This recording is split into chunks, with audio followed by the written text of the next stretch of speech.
श्रीराम समर्थ. गुरुने सांगितलेले साधन अनन्यतेने सांभाळावे. एकदा असे झाले की एक बाई बाळंतीण झाली आणि ताबडतोब तिच्या मुलाला दुसरीकडे नेले.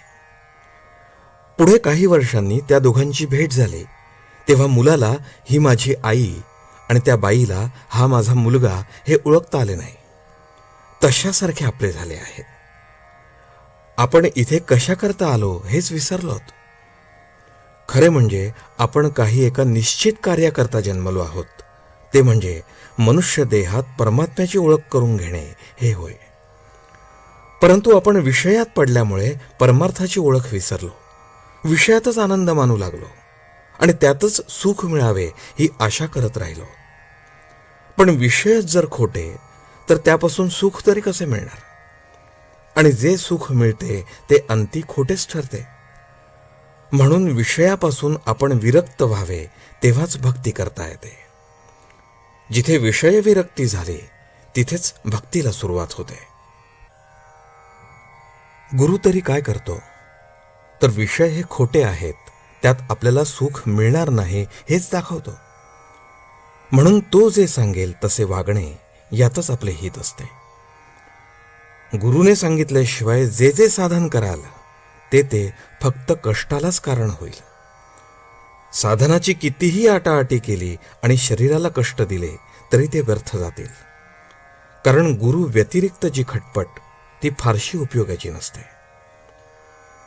गुरुने सांगितलेले साधन हलके मानून आपल्या मनाने केलेले साधन आपल्याला बरे वाटते म्हणजे गुरुला गौणपणा दिल्यासारखे झाले.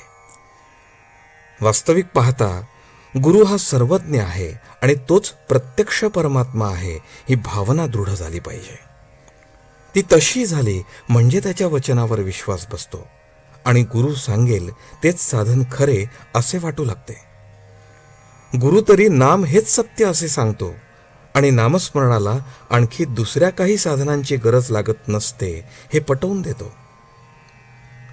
नाम हेच साधन आणि तेच साध्य होय हे अक्षरशः खरे. गुरुने सांगितलेले साधन पतिव्रतेसारखे निष्ठेने पाळले पाहिजे. ती जशी आपल्या पतीशिवाय जगात दुसरा पुरुषच नाही असे मानते त्याप्रमाणे आपण आपले साधन सांभाळले पाहिजे. जो असा अनन्यतेने वागतो त्यानेच गुरु आज्ञा प्रमाण मानली असे होते आणि त्यामुळेच त्याला खरे सुख होते. कुठेतरी आपले प्रेम असावे, कुणावर तरी आपला विश्वास असावा, कुठेतरी आपलेपणा असावा. आपण त्याचे होऊन राहावे अशी नेहमी इच्छा धरावी. जितक्या अपेक्षेने आपण प्रपंचात सुख मिळवण्यासाठी धडपड करतो तितकी सर्व अपेक्षा जर भगवंताकडे लावली तर आपल्याला सुख खात्रीने मिळेल यात शंका नाही. आजचे बोधवचन. सद्गुरु आज्ञा प्रमाण हेच साधनातील साधन जाण. जानकी जीवन स्मरण. जय जय राम.